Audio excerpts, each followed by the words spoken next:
Good morning, good afternoon, good evening. My name is Elizabeth Businje. Welcome to our online talk show. I am an IT security specialist as well as a board member for Girls for Tech and Innovations Africa. I will be moderating today's online talk show with my colleague Whitney Nakanjako. Good evening, Whitney.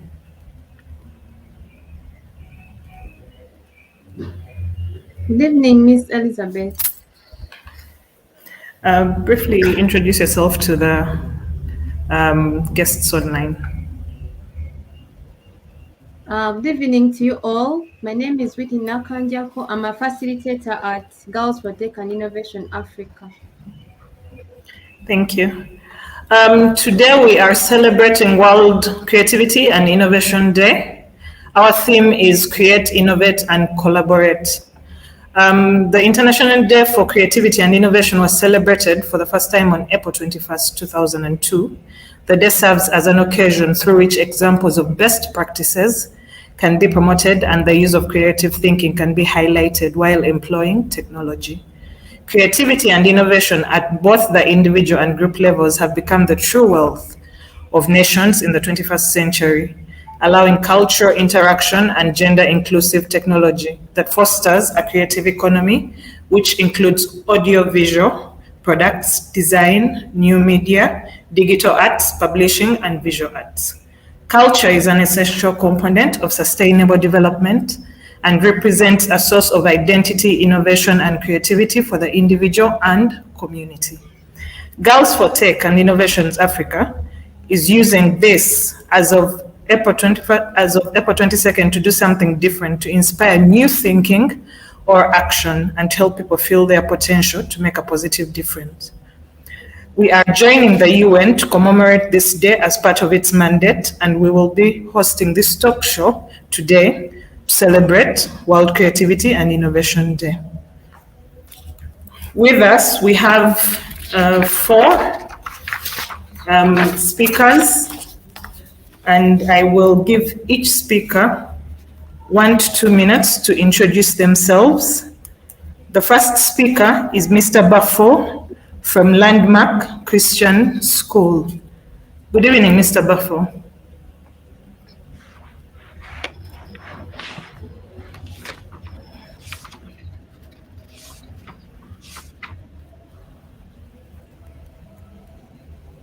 Good evening. How's everybody doing? Fine, thank you. How are you? I'm fine, thank you. Yeah, so my name is Jose, and I'm from Landmark Christian School in Maker's Place, Ghana, and I'm an engineering instructor over there. Thank you so much. Our second speaker is Mr. Mwaka. Good evening, Mr. Mwaka.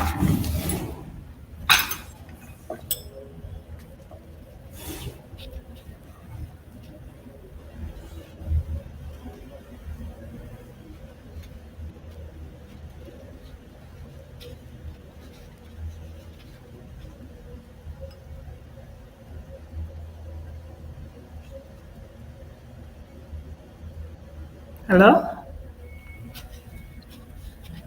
I think Mr. Mwaka is currently offline. We'll go to our third speaker, and that's Mrs. Susan Nasaka.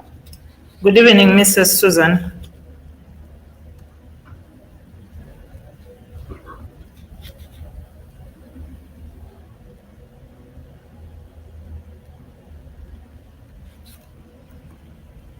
Have arrived in a better sitting.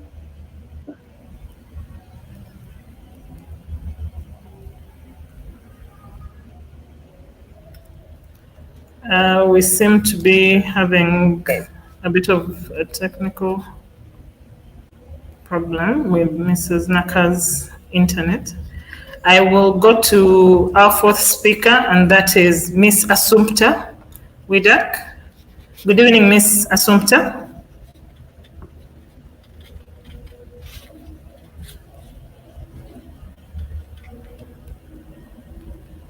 I am from Germany.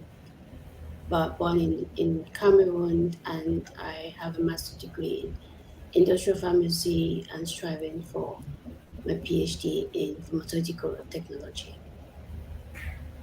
Thank you so much. Welcome to our talk show. I think we'll dive straight into the questions, and we'll begin with thematic session 1, which focuses on creativity, innovation, and use of technology. These questions will be directed to Mr. Buffo from Landmark Christian School.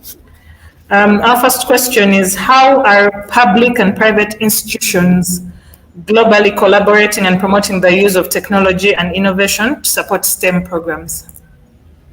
Yeah, so currently speaking, there seems to be a global push towards educating our children in STEM and STEAM topics. So initially, um, the education preference seemed to be for being able to follow instructions and being able to remain organized. But now, due to the development of new technologies and the changes that require a lot of thinking and problem solving, there seems to be a push towards that kind of mindset in the classroom as well.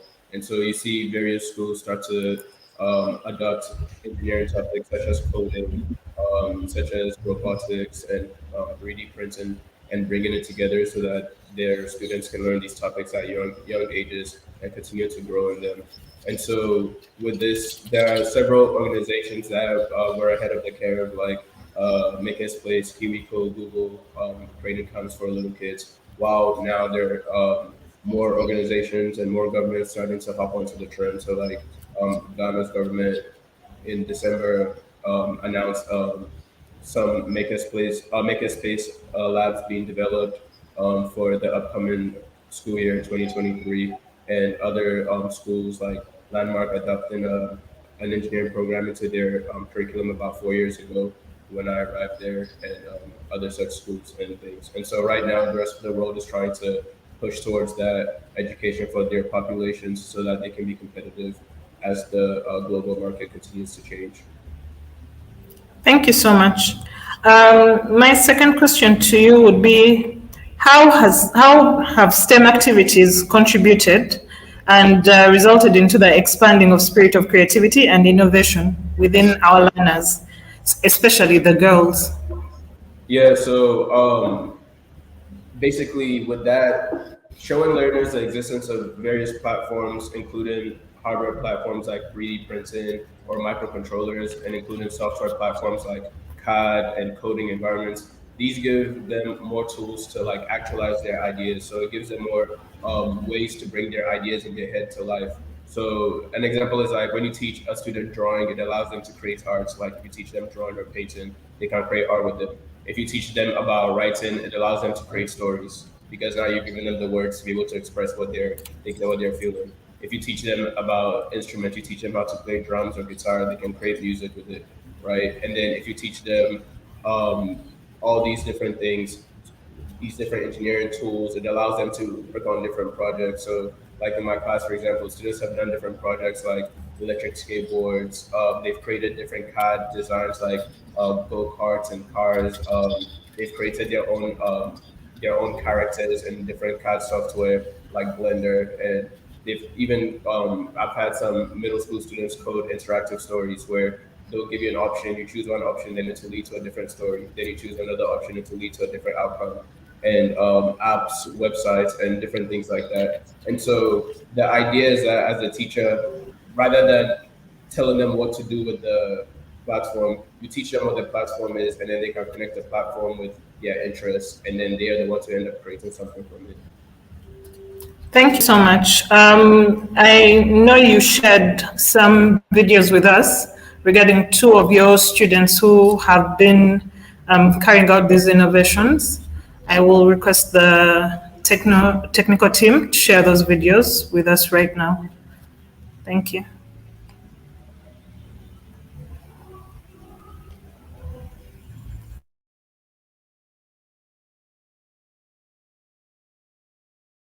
My innovative and creative journey started first when I was little doing coding, and I went to a camp that I coded a Minecraft server, and then I came to in middle school, Mr. B came and we did his engineering classroom, and I did coding and STEM, and then now in advanced engineering, we're doing 3D printing and mechatronics and coding, and since then I've built my bed using what he's taught me.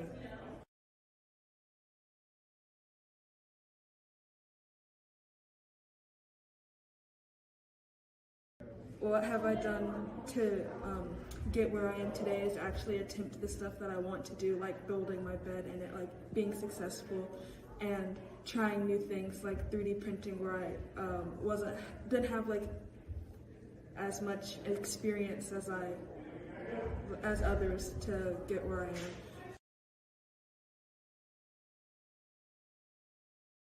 And challenges I've encountered and to fix them was like my battery pack was too small, but instead of 3D printing another one, we heated it up and I stretched it out so the batteries could fit. And it's instead of quitting, I found a way around it to make my project work in the end.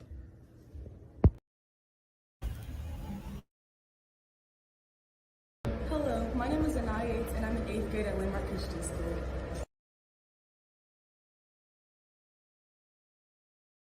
So, starting at a young age, I always loved to like draw and paint, and I love building things, especially Legos. Like we would get these really big Lego kits to like build the White House, or, like the Lego frames. So that really started to spark my interest. And then as I started to grow older and like the STEAM and STEM program was introduced to me, it really sparked my interest. So I started doing camps and taking courses at my school, and I started like growing and getting better at it and really enjoying it.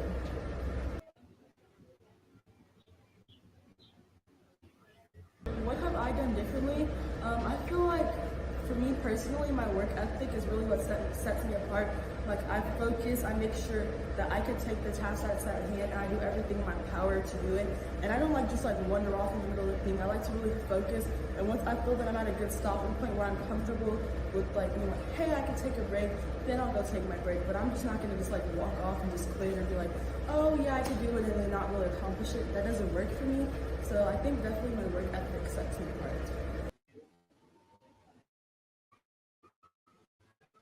So one of the most recent challenges I faced was last semester. Me and my partner Shari, was I supposed to say her name?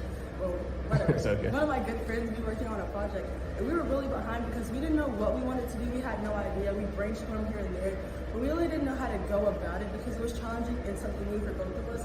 But one thing we never did, like we didn't give up. Like we would brainstorm ideas, like, hey, you think this would work? Hey, you think that would work? Just trying to put things out there. We also like research from like what other people did. Be like, hey, maybe we could adapt this with our project. And like we never gave up, and we never like quit. Like sometimes we might get down because we were frustrated, but we always like persevered and came to get over it, and we ended up winning the competition. Thank you so very much. I think our viewers can see girls as well as the male, everyone is able to do innovation and go into the world of STEM. And you can see it takes just determination and concentration. Like one of the young ladies said, being focused and being determined to do something and finish it, and having work ethic are what drive people to be innovative and use technology to improve their lives. Thank you so much for those videos, Mr. Bafo. Kindly let those students know that we are looking forward to see how they progress in the field of STEM and robotics, because the future is clearly bright for them. Thank you so much. My third question to you would be, what advice will you give to the young learners and girls who want to train and enhance their creativity and innovation skills? Okay, so I have a couple of things to say about that. The first thing I would say is just get started, but get started in a way that you believe it's actually going to work. You know, sometimes when somebody asks us to do something, you do it reluctantly, right? And so when you do anything reluctantly, it's difficult to enjoy it. You know, if you're just doing it so that your teacher gives you a good grade, or you're just doing it so that your parents don't shout at you, then you're not going to get the best experience out of it because you're doing it because it's mandatory. So try and give it a fair chance, is what I'm trying to say. That's the first thing.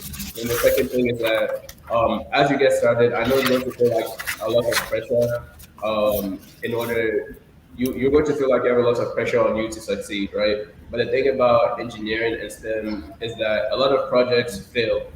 Some fail in the beginning, some fail in the middle, some fail in the end, right? It's all part of research. If you've done research before, you know you start with a hypothesis that you're trying to see whether it the data proves your hypothesis or disproves your hypothesis. So you might be really confident in your hypothesis and it still doesn't work at the end.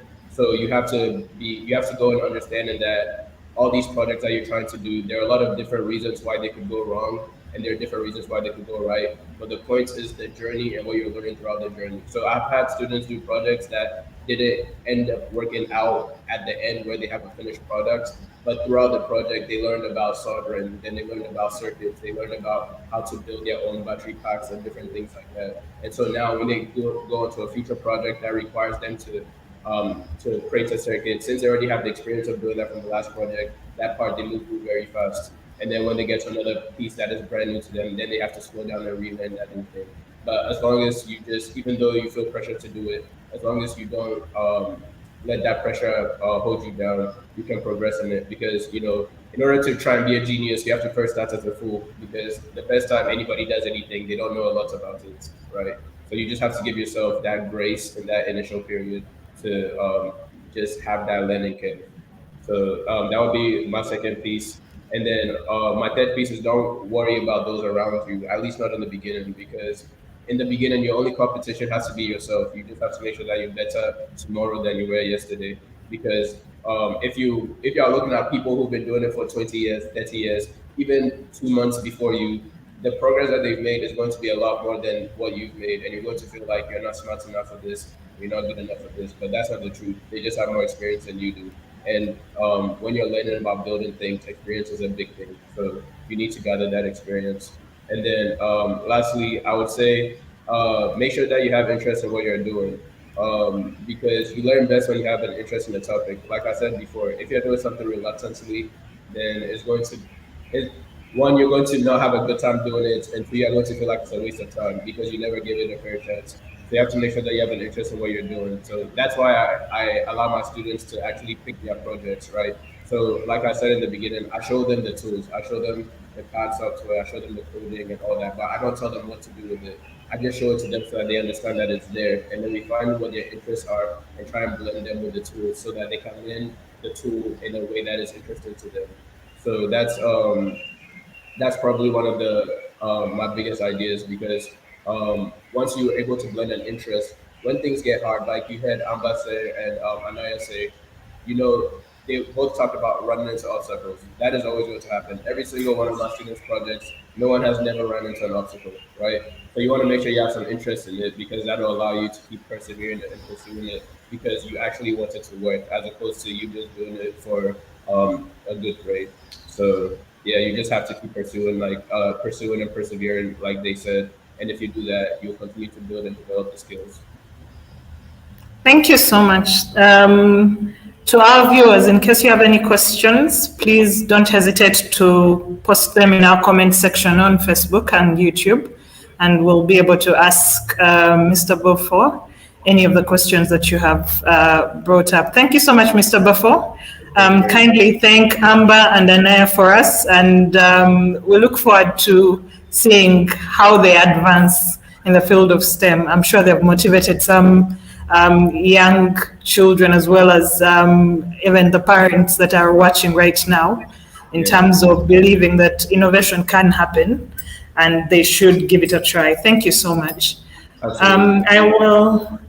I will now hand over to my co-moderator, Whitney, to take on the next thematic session. Whitney, over to you.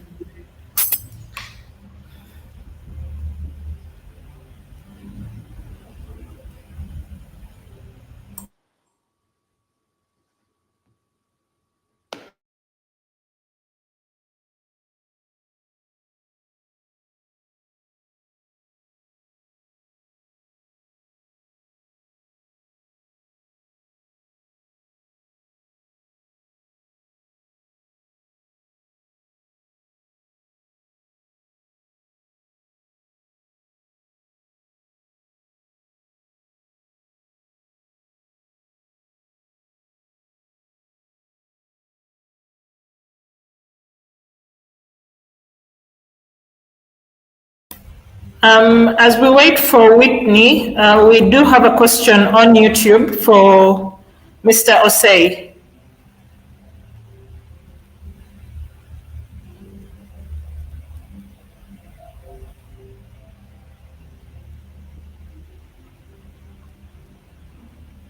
Um, Kindly requesting the technical team to assist. Um,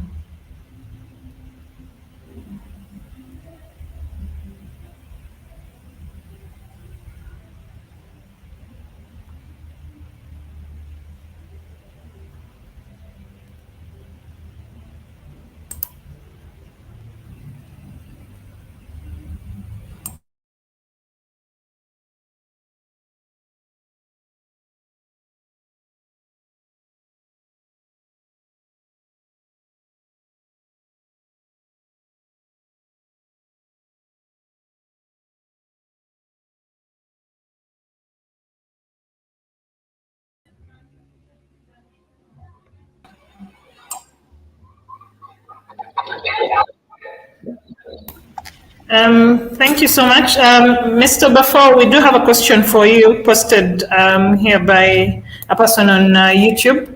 And the question is, do you find that more boys than girls take the STEM classes? If so, what do you think can be done to increase girls' interest in STEM activities? Yeah, so currently, Thank you so much. Mr. Bafo, we do have a question for you posted here by a person on YouTube. yeah, so sorry about that. Currently, I do have more boys taking the class than girls, and what has been happening and how we've been working with that is that different female students from the school have asked me about whether they can take the class or whether they should take the class because they tell me that they view engineering as something that is just for the boys, and so I have to have those conversations with them and let them know that engineering is about problem solving and creativity, and anybody can be a problem solver and anybody can be creative. And so you just have to give yourself the opportunity to see whether you like the class or not like the class, but don't view it as something that is outside of yourself, right? You have to view it like you view anything. It's a thing about interest, right? Whether you play a sports or not shouldn't be determined by do you oh, this sport is only for these people, for that people. If you're interested in it, you should try it. It's the same thing with drawing. It's the same thing with writing stories or playing music. You just have to see whether it's something you're interested in versus not interested in, and that's what should cause you to pursue it. It's not about what people say is for this person versus not for that person, because there are a lot of people that we've seen overcome different categorization and stereotypes and things like that by just attempting something that they like and they enjoy. And somebody who's not supposed to succeed there, they end up thriving. And so you just have to give yourself the chance to attempt everything. And as I say, and some of my friends say, you just have to shoot your shot for whatever it is you're interested in and see what happens. Thank you so much. I will now hand over to Whitney to go ahead and take the next thematic session. Whitney, over to you.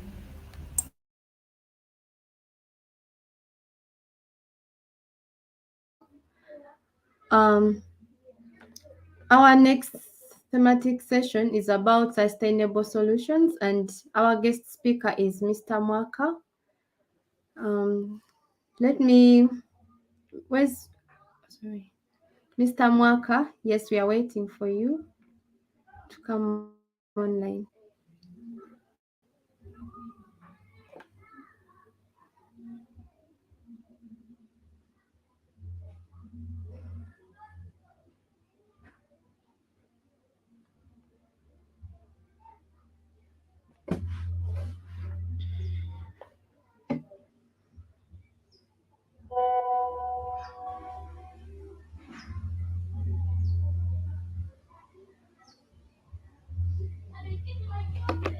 Okay, as wait for Mr. Mwaka, our guest speaker, let me introduce him to you, our viewers.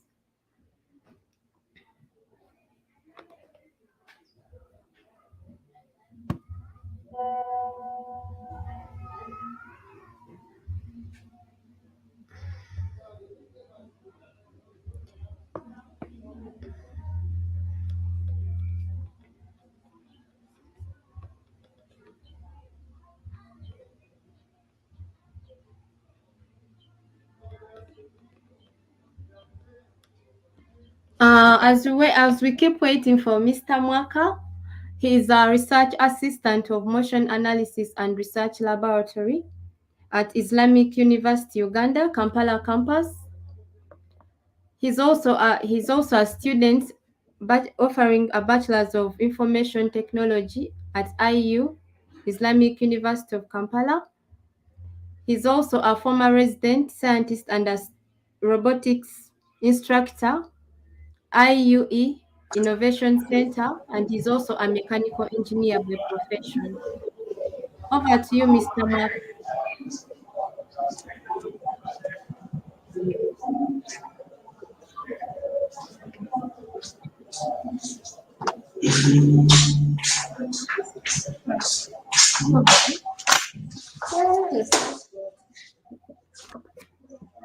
Yes, Mr. Mark.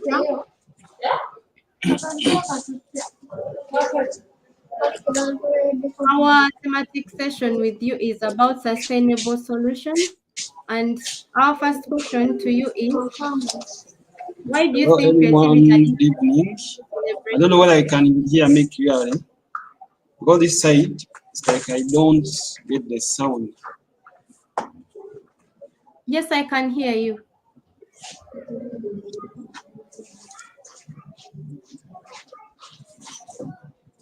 Can you hear me, please?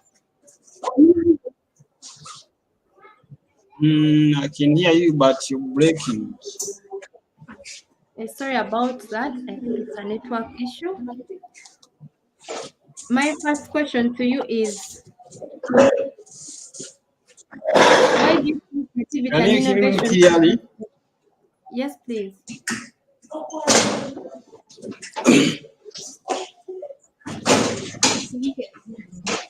Why do you think creativity and innovation should be celebrated?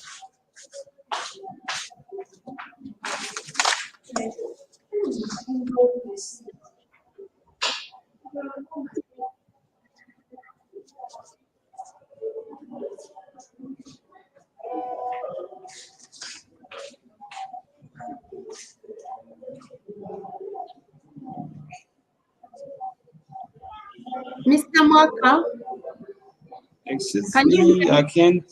I don't know whether you can hear me, but this side it's like you're breaking you on and off the voice. I'm on and I can hear you clearly. And my question is, why do you think creativity and innovation should be celebrated? It's my internet.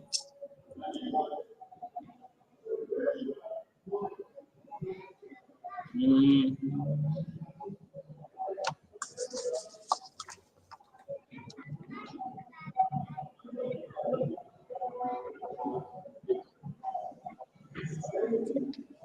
Okay, babe, if you are able to hear me, let me answer the question.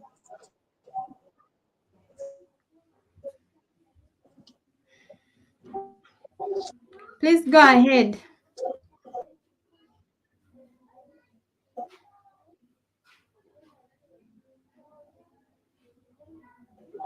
Once again, my name is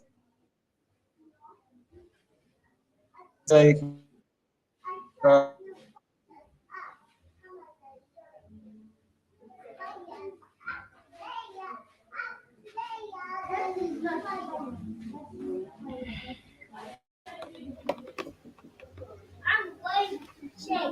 safe, safe ways of work now work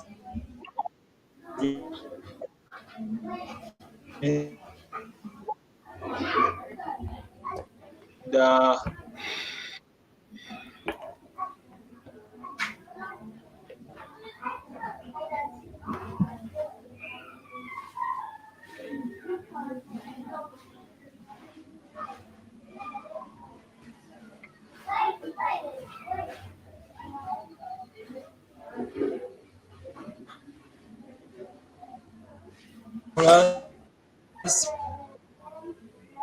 class at the university you have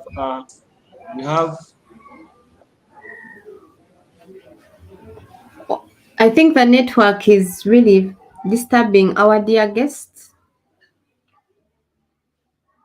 Let's hold on a little for him and see if he can come back.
Welcome back, our dear viewers and everyone watching us today. Due to some inconveniences, let's go to our next speaker as we wait for the previous speaker to come back.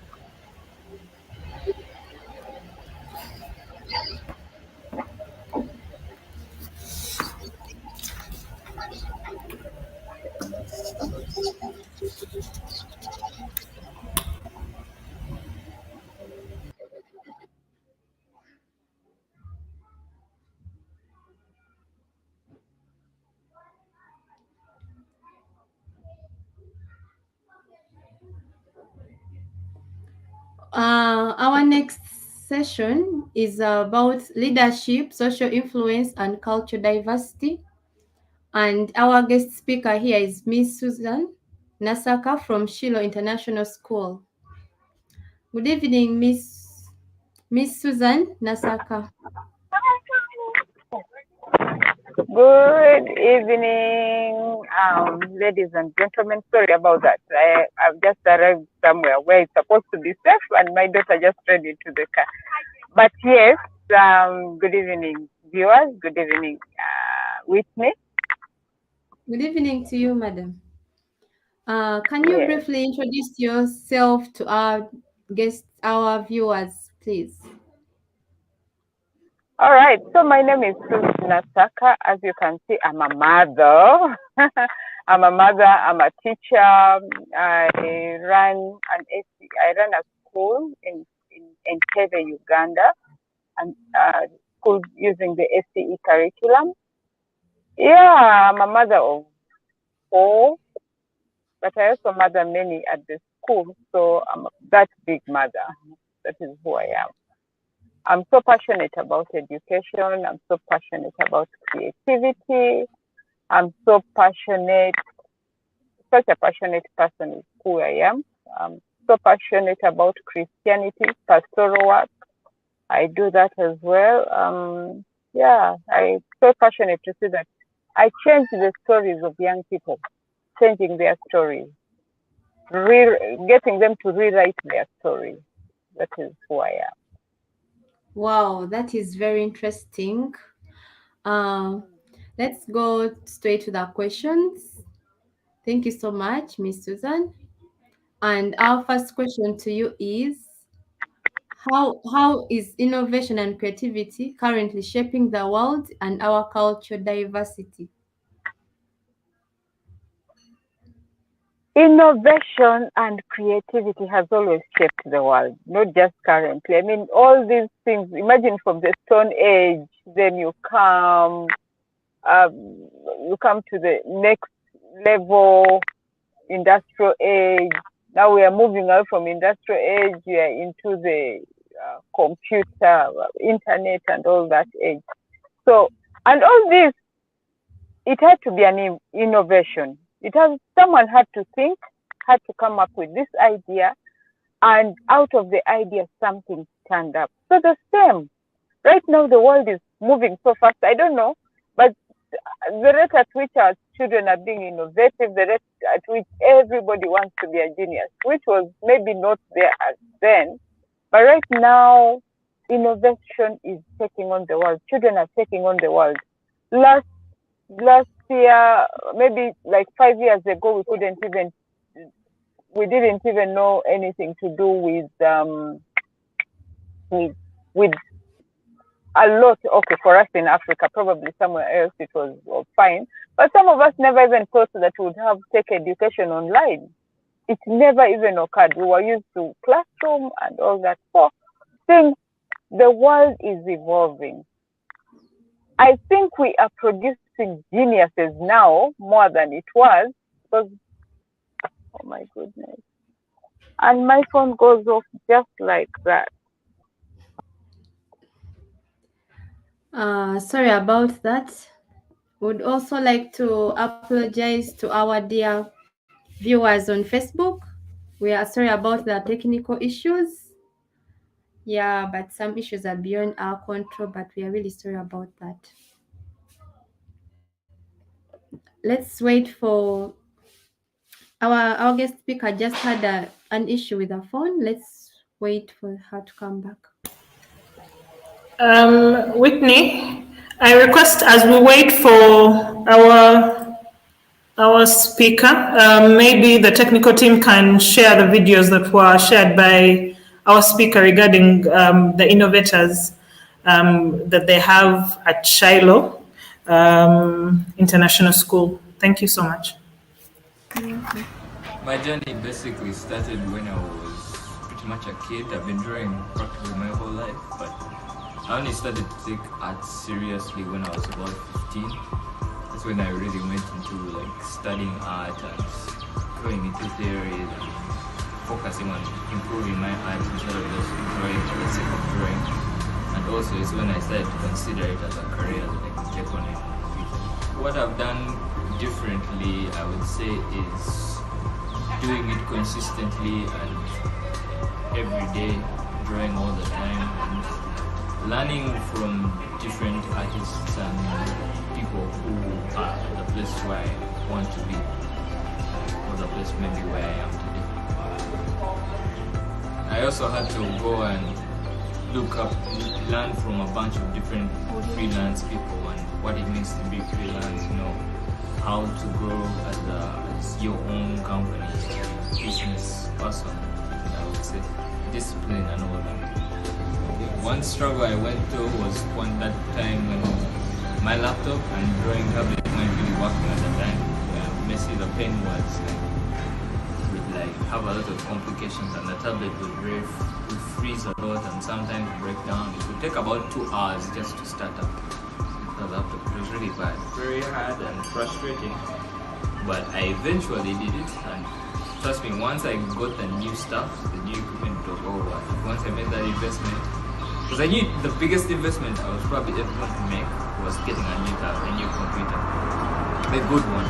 Another struggle I had was kind of balancing different aspects of life together, like balancing work with school, and then balancing that would also like I would go to the gym later on in the evening. Then there's a whole lot of things that I had to do. Like my activities were all over the place. One thing I did that made this a bit simpler to handle was I made a routine and a schedule. Like I looked up to different successful people, and every single one of them would always be like, you need a routine and you need a schedule. Like Jordan Peterson, for example, who is a man I look up to very much. He always talks about you need to get your life in order, and the more order your life is, the more you're able to have the life you want to have.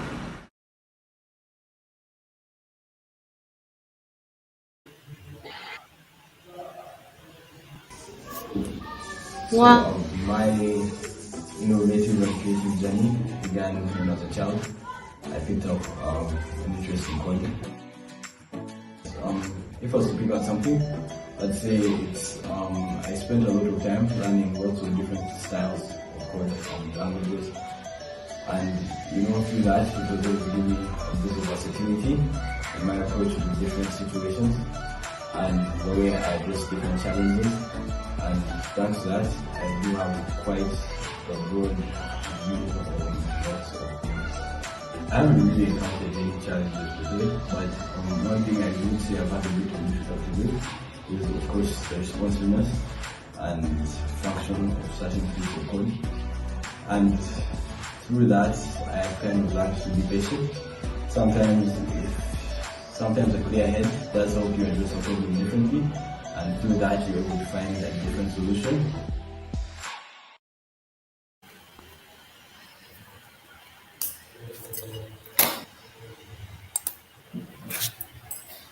Thank you so much. I don't know if Miss Susan is back online. She's not yet back. Then I request that we move to the next thematic session.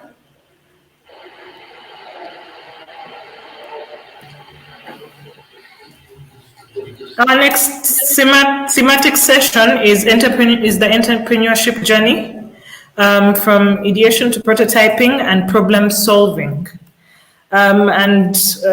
With this, we'll be talking to Miss Assumpta Widak from the industry of pharmacy. Good evening, Miss Assumpta. Good evening. Pleasure having you. Thank you so much for joining us on this online talk show. My first question to you is, can you share with us your personal entrepreneurship journey and which steps have you, in terms of challenges, what have you faced and how were you able to mitigate them or get solutions to them? Thank you. Okay. Thanks very much for the question.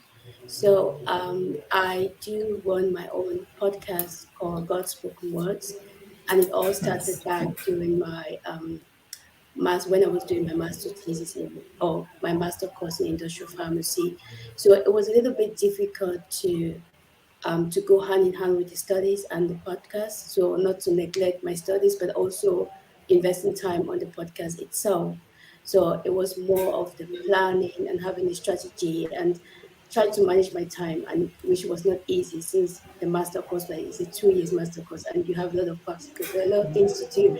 So but at time goes by, I learned to manage my time. I learned to I got into a routine that I knew, okay, this is what I wanted to do and this is how I have to go about it. Sometimes it didn't work out the way I planned it, but one has to learn to be flexible. And also what I did, I took off time of the podcast exam. For example, during my exams, I had to just focus on my studies and then keep the podcast aside, which means I was not uploading any form of episodes. Nevertheless, during that off season, I was using that time to write new content, recording them that after coming back of the off season, I can just upload them, right? So I was still working, but I didn't have the pressure of putting any content out there. So especially during my exam period. And one of the challenges that I faced was actually to start the podcast itself. So the initial step of starting the podcast, I looked at what other people were doing, where and how their quality of their podcast was, the equipment that we're using, and all that. So I find myself striving for that at the initial stage, which sometimes is not possible because you don't have the money, you don't have the equipment to buy all these things. So I actually waited for 1 year before starting the podcast because I wanted to get all this equipment, what I wanted to have a quality podcast. So, and I think that shouldn't be the case. So we should learn to use what we have at the beginning to bring out content. If you don't have the budget, just use what you have and then strive for more. Because the more you look at where people are, they started from somewhere, right? They didn't overnight like got to where they were nowadays. So starting from somewhere. So I also have to like learn that it's important to start with what you have and then grow yourself. So don't stay where you are, but constantly grow to improve yourself and to become the better version in your entrepreneurship journey. Thank you so much for that. My next question to you is how do you place your creativity skills in terms of your entrepreneurship journey? How important is your innovation level when it comes to solutions and addressing various challenges within society? Okay, so for the first question, the creativity part, I think engaging your followers or in terms of my podcast, you have to be creative. Nowadays creativity plays a vast role in our society. You can't just put something out there, and if that content doesn't engage the people, nobody will follow you. Nobody will interest them or interest your content. So you actually have to be creative enough, and creativity gives you a little bit room of flexibility as well. So you can look at what people are doing and then try to implement your own creativity skills. And it's important to look outside the box. So not just like in your own window, what you want to do, how you want to do it, but look at what other people are doing and then try to create your own form of creativity that you want to have. And for the second point, I will kind of like go through the pharmaceutical industry itself. So in terms of innovation within the pharmaceutical industries, it's they're trying to move from conventional technologies to advanced technologies because we see now this innovation plays an important role in our society. So they can't just stand on what they were doing before. They have to kind of like move with the journey or with the increase of innovation nowadays in our society. And one topic that is very interesting in industrial pharmacy is 3D printing. So using 3D to print medicine, especially for the pediatric population. So they're trying to find a way how to have personalized medication, which means you can go to a pharmacy or you can go to a doctor and they can actually print your medicine for you. So yeah, and I think that is what the pharmaceutical industry are trying to do, how to implement the new technologies and advanced innovation to make or to improve the quality of our health system. Thank you so much for that. My next question to you is how best can business innovation gaps be addressed? Yeah, I will stay within the pharmaceutical industry for that question. So, what we are trying to do is kind of like, first of all, a gap has to be recognized, and if the gap is not recognized, it cannot be addressed. And it's important to talk about those gaps, and it's important to find the root cause of those gaps. So it's not like just having a gap and then you just go through it, but what actually brought that gap within your business idea. So it's very important to think about that root. And for the pharmaceutical industry, they're trying to improve the health system. And so what they do is that the big farmers are not responsible for everything that is going on in terms of producing medicine. So they are actually outsourcing a lot of things in regards of development, research, or production. So they're using the qualification skills of different companies to actually complement the gaps within their own company. So and I really like that because everything is not just working from one company. So you have different skilled staffs working and bringing ideas so they can actually close that gap and bridge it together. Yeah, that's what I was saying. Thank you so much. My last question to you is, what is your overview about the future of innovations and creativity regarding women entrepreneurs? I do believe that now is the right chance that women should really use to um, develop or to improve themselves in the entrepreneurial journey, because we have seen like in the recent years how the majority of business owners nowadays are actually women. So what we have to do as women is to like to stand together, and it's important that we that those women that they want to do the entrepreneurship and move and have this journey or work through this journey, they have to kind of like also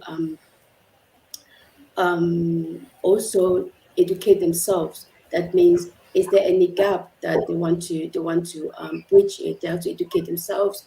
They have to learn certain skills.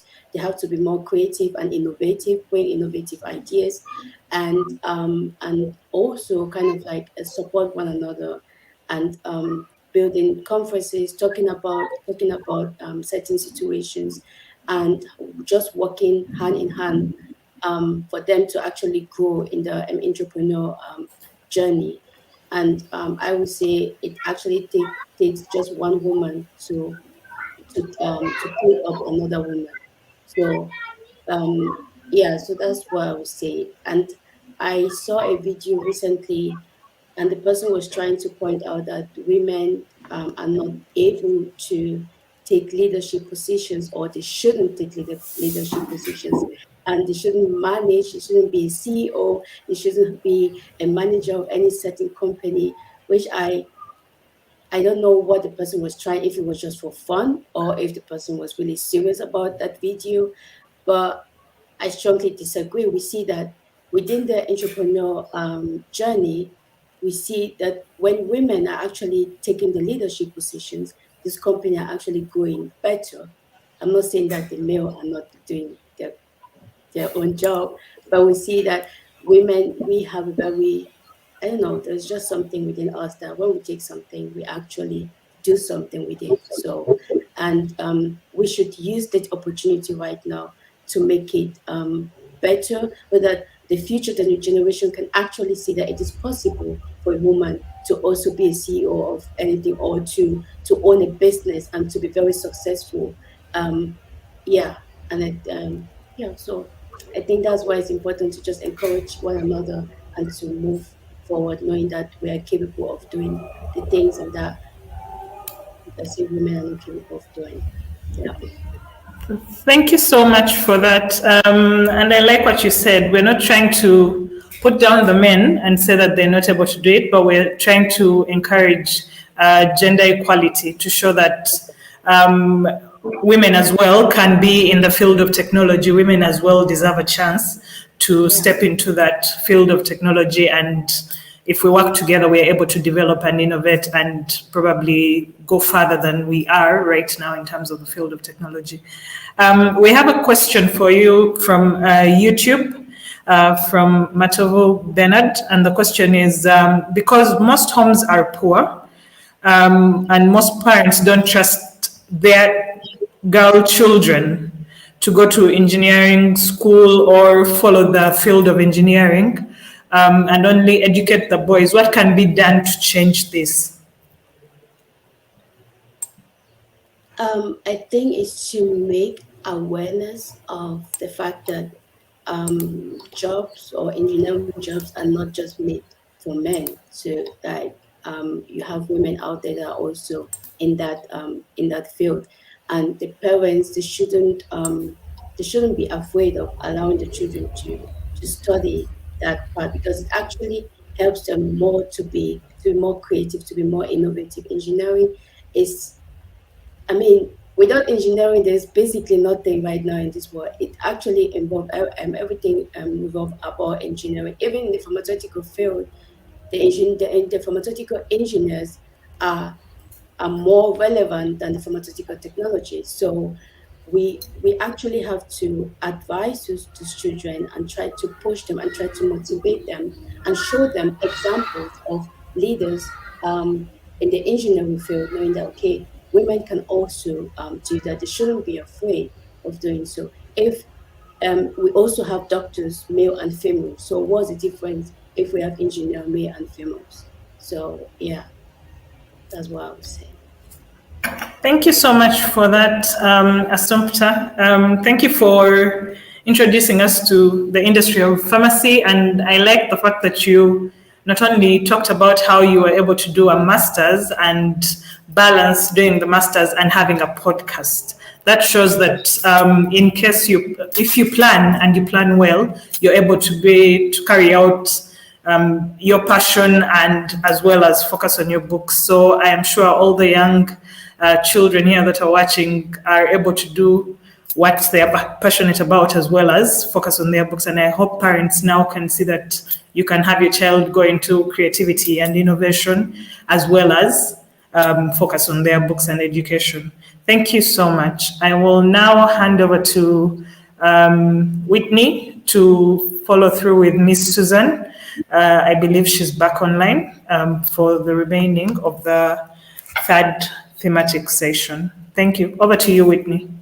Thank you too. Thank you, Miss Elizabeth.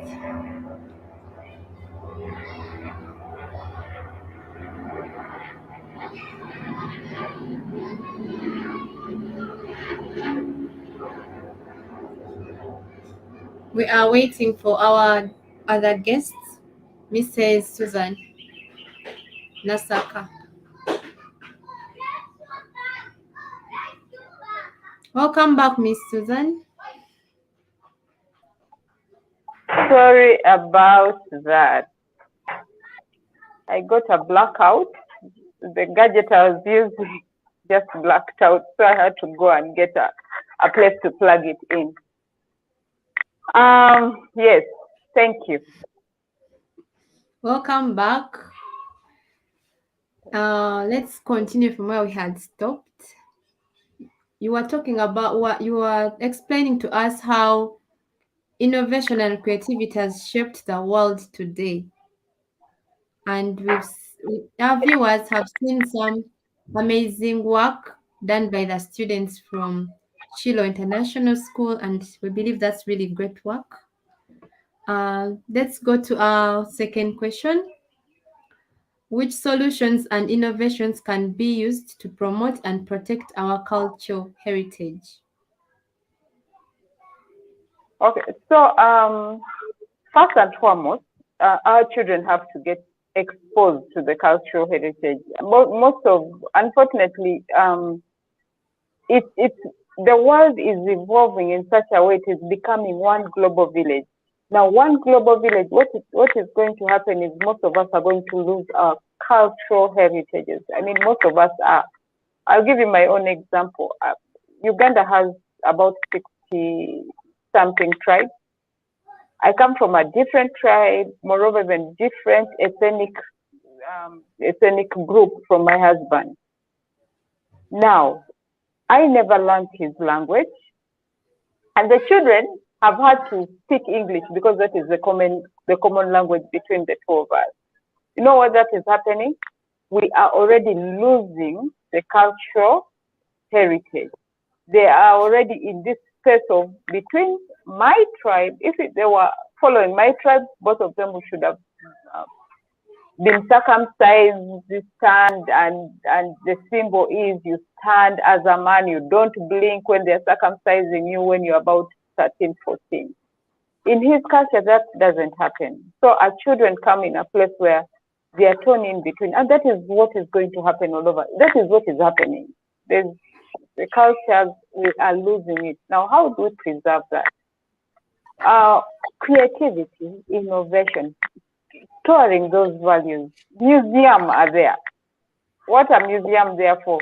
Storage of the cultures. We go there and you see where Uganda started from, what different cultures are stored there. So what do we do as a school, and how do we get people to preserve that? Of course, one of the tools is teach them, tell them about these cultures, take them to different places where they're going to see these cultures. And what I usually have as a school, we have what we call a cultural day in December, where we have all parents come. You come with all, talk about your heritage, talk about where you come from, then let the children, you as a family, come and present something about your culture.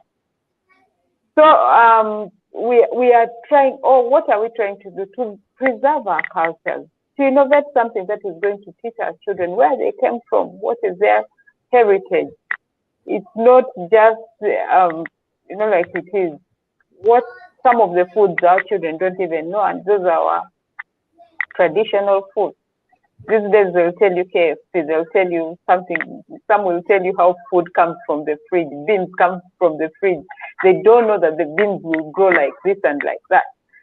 So for us going through that process with them and teaching them that and having that family cultural day is a way of preserving our culture. And in that you come with them, they act out something. They're being creative is about that acting. It's about presenting that. You learn it, you act, come think out of the box. How can you preserve this? How can we keep this? What can we do that can preserve this culture? That my dream is to pass it on, that the next generation will also have probably a cultural day. I want it to be like our annual event. Every December we just have cultural day. We come out, we celebrate our culture, we dance the music of our culture, we sing the music, the folk song we sang. Some of us sang, some of you might not even know what they were. We sing those songs, we teach them to our children, and that is preservation of the culture. That is being creative in a way that in the world where it's going out from the cultural norms, we are trying to preserve what made us who we are today. I hope I have answered. Yes, thank you so much. Very interesting. Our third question is, what can we expect from our leaders in terms of strategies and policies to boost our current innovation ecosystem? All right. I think, like I mentioned last year, sometimes lack of knowledge can. There are certain measures that are, put in place for the government of Uganda. Sometime last year, I visited Uganda Institute of I've forgotten, of research and all that. And some of these places have what they are trying to help young innovators with their different innovations, promote them, help them do research for it, help them package it. So you get your creativity, I get my creativity, I go to the research institute, and what are they going to do? They're going to help me research onto it and bring it a fine product, a finished product out of it. I am learning. The government is involved. That is purely a government institution.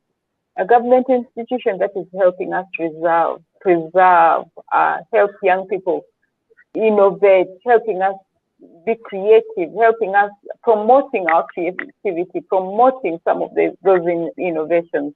So we are coming to a place where the government, especially the government, I'll talk on behalf of the government of Uganda. The government of Uganda, okay, I don't even represent the government, but what I've seen because of being an educationist, they go ahead and help you do some of those things. It's because, like the Bible says, my people perish because they lack knowledge.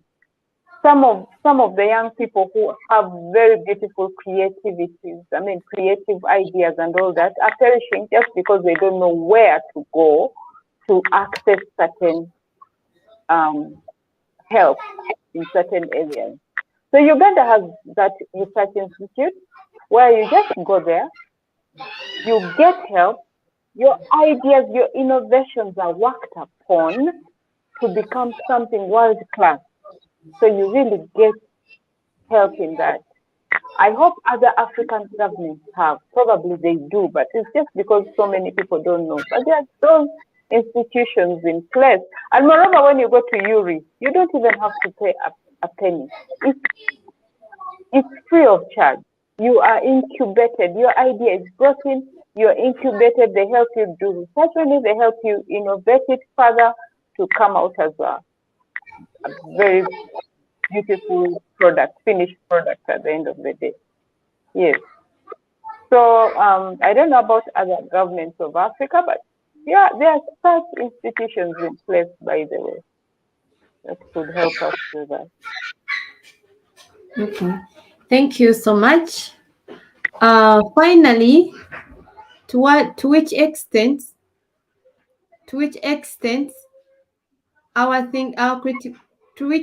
is our critical thinking being challenged by the social norms and influence? Okay, so today's world is instant. You want everything instant. You want to watch TV. You know, in our days, when you wanted to watch TV, you had to get out of your chair, go to the TV remote, turn, try to change the aerial in order to have a better signal and all that. But right now, everything is instant. I want this, is just a click of a button. I want this. Now, do you know what that is doing? That one is killing our creativity. It's killing the children's creative thinking. They can't think critically. Answers are just at the tip of, oh, what is this and this and this? Oh, Google. It gives you the answer instantly. That is killing a lot of critical thinking in our young people today. Someone comes and thinks, oh, Google. Let me just Google this, I'll get it. Let me just do this, I'll get it. I know it's good, but can we challenge our little children? Think critically in some of the things they are learning. Can we challenge them to think critically? You go in a school and the teacher will try even to draw for the child. This is how you should draw a ball. This is how the ball looks like. So you draw for the child and the child sees the ball in your perspective. We are killing the creativity, the critical thinking out of this child. Is it possible to tell the child, have you ever seen a ball? Can you imagine a ball? Can you draw that ball out of your imagination? And the child will come out with their own image of a ball that they have, that they imagine it should be, sometimes probably, or it should be. I remember when my last born, my baby was little, he was 3. One time I came home and he had drawn on the wall. I had just painted the wall and I was like, why, Shalom, why did you do this? And he told me, Mommy, if I was, okay, I am a typical African mother. And you know what that means. A typical African mother, you want to get a stick, a cane, and just get foolishness out of the child. So, but I just thought, because I'm a teacher, one who encourages creativity,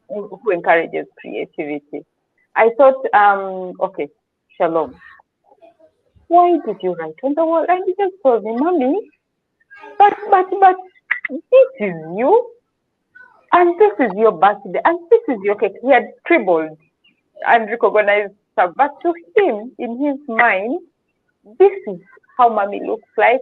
This is what her birthday cake. I looked at that drawing.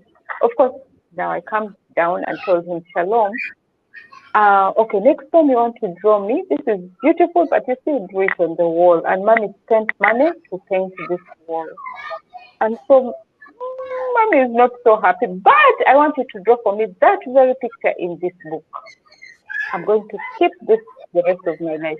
You know, I used that opportunity to even, tell Shalom he did a good job, but it also turned out into a lesson.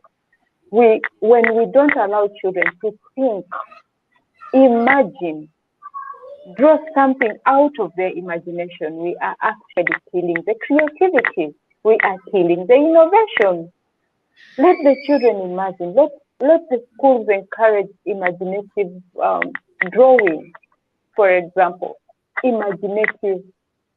Yeah, that is helping the child create the bulb at one time.